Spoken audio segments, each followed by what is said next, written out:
going to just make some more bread. Now, this would be classically called an artisan bread, which basically just means there's no preservatives in it. It's going to turn into 3 loaves, and it's going to have the effect of a stone-baked loaf without the stone. So straight off the ingredients, it's 600 grams of, you can either use all-purpose flour, plain flour, or I'm using bread flour. We've got 350 mils of warm water, lukewarm water, 10 grams of yeast, or just a packet and a half, so just a packet and a half, teaspoon of salt, and 30 mils of oil. I'm using olive oil just to sort of have the artisan Mediterranean style, but sunflower oil if that's all you've got.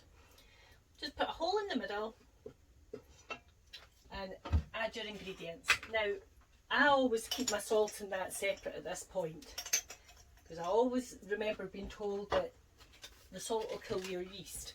So just put them at the opposite sides of your dish. In with the water, and then in with the oil. Now at this point there's no difference to the way that 1, 2, 3 glugs, that's what I class as 30 mils. At this point there'll be no difference to the way that we've normally made bread. It's the next section that makes it a bit different. We're just going to bring it in slowly together. Now once it's combined, it's entirely up to yourself. Knead it by hand for about 10 minutes till it's gone really soft, and when you press your thumbs in, you leave the indentations. I'm going to just use the machine. I have it now, so I might as well use it. So if you're going to use the machine, you're wanting to have it with your dough hook for around about 7 minutes on the second speed. So that is exactly what we're about to do.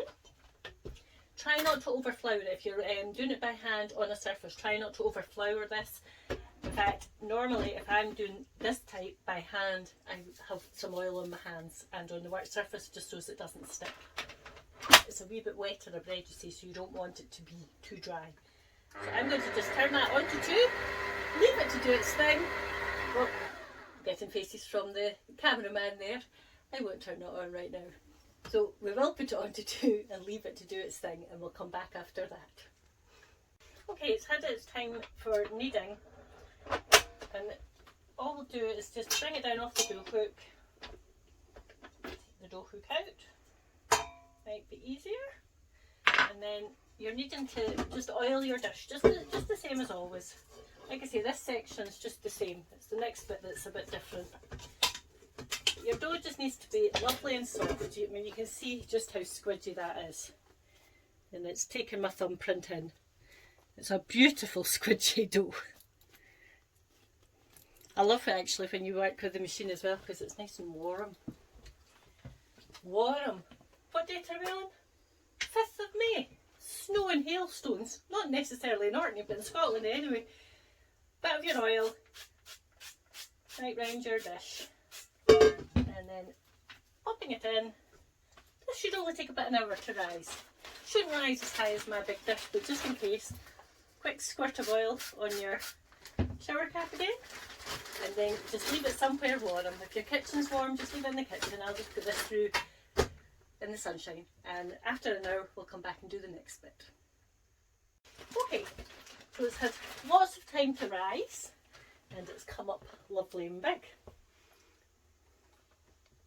Okay, am I coming forward? It'd be easier if you just said it, and that would be fine. No, any speaky. No speaky. Alright, knocking it back. I'll just knock it back, taking it out.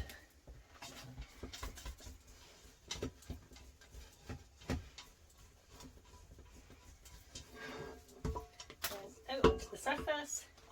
Now, just use your kind of intuition here. If you think it's going to start to stick, just a wee bit of oil. It shouldn't be too bad. But you want to just stretch and fold it a couple of times in both directions. So just stretching it and folding it. All you're doing here is putting in a little air. Stretch and fold. Okay? And then rolling it into a sausage shape even. And when you think it's kind of even, cutting it into 3. I'll make this this one a wee bit bigger because it's thicker at this end. Pop those two to the side. And then again, just folding it round. All we're doing is putting some air into it. In fact, occasionally when you do this, you hear it squeaking. Just a wee bit air going into it. I can hear it, it's maybe not picking up on the mic. But it doesn't matter if you stretch it and it's tearing, don't worry about that, because that's just all what's going to give it some air bubbles. And then just give a quick roll. Now, what we're going to do here, I am going to flour my surface, just in case it sticks, just a little. You're needing to work this out now. So what you're doing is you're just keeping stretching the bread until we've got approximately the size of a dinner plate. Try and keep it as round as you can. And don't worry if it tears ever so slightly. It'll make no noise, you can just pinch it back in together and go to the different bit. So you just keep pulling and pulling. Oops. Push that one back in. Try a different side. And I'm saying it doesn't matter if it tears, it's because you're going to roll it back up again in a second. It just depends how pliable your dough actually is.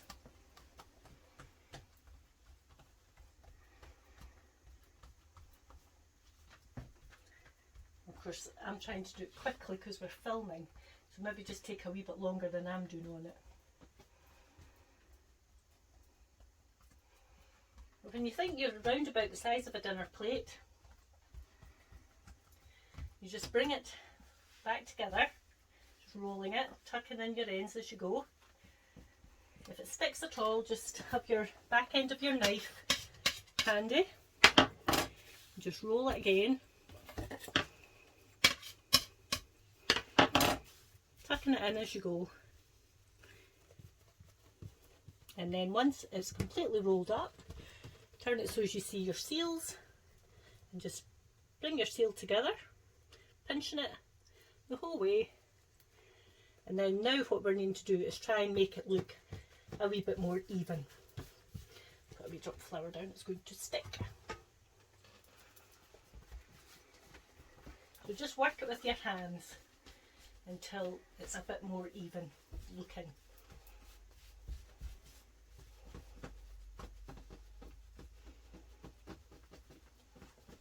And now so you can feel it giving all the time for you.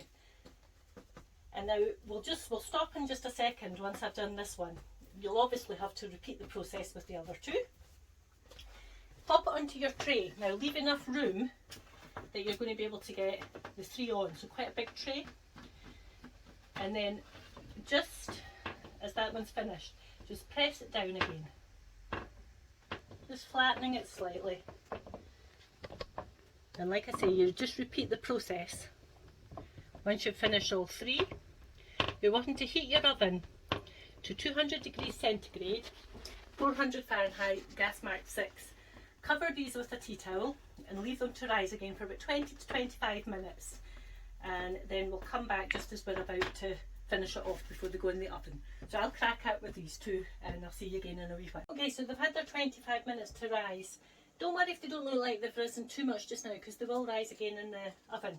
So you're just wanting your sharp implement, a razor blade, whatever. I buy these things, you get a £5 for the pound in one of the pound shops, and you're just scoring right across it. Don't be frightened of it, but you're just going to be scoring right across 3 times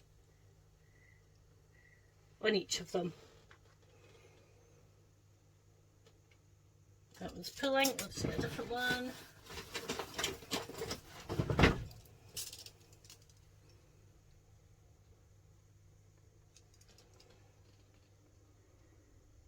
And this is part of what makes it artisan bread as well, it's the fact that it's cut in specific styles.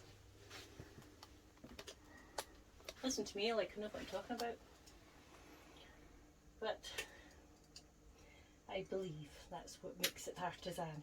And you will see it starts to open up a little just now, but you know at least it's started its rising process anyway. You want to flick a little water over it. And this is just to help with the bread sticking and to give it a nice crusty exterior once it's cooked. These are going to be a bit what would be the word, Kenny, for something that's a bit chaotic? Artisan? But like there's that a bit like a twiglet, you know, like a strange shaped stick or something.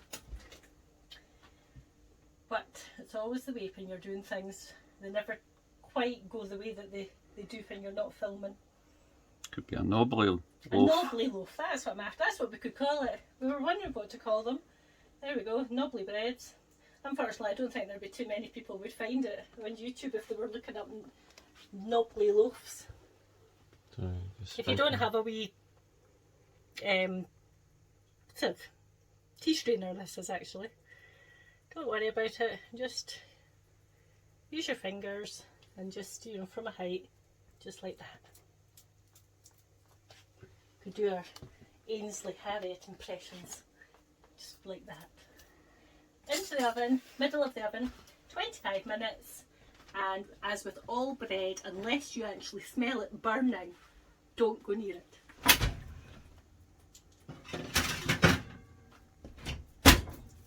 We'll come back in 25 minutes. Fingers crossed they work. Okay, we'll take them out.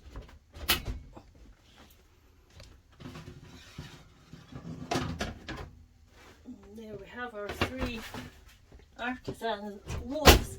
Now, at this point, these sometimes they're a bit warm. I'll use a cloth, I think. If you give them the knock, these are okay, but if you give them the knock and they actually still sound as though they're not hollow, it's okay to pop them straight back into the oven without the tray, just for another 2 or 3 minutes. Now, I'll pop these ones over here, but what we will do is we'll open one, just so as we can get the sound effects. I would normally come back in 10 minutes, but I've got a family waiting to eat. So we'll just, hopefully you'll hear the crunch, Kenny. I'll keep that handy just so as I don't burn myself. Listen to that. And it should just be so squidgy. And just delicious, actually. Oh, I wish we had smelly vision, but we don't.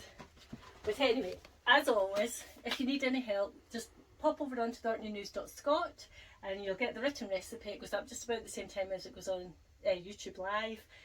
And if you like what you see, if you could just tap the wee bell and give us a subscribe, our numbers are going up and we're very appreciative of it. So once again, thank you for watching and stay safe. Bye.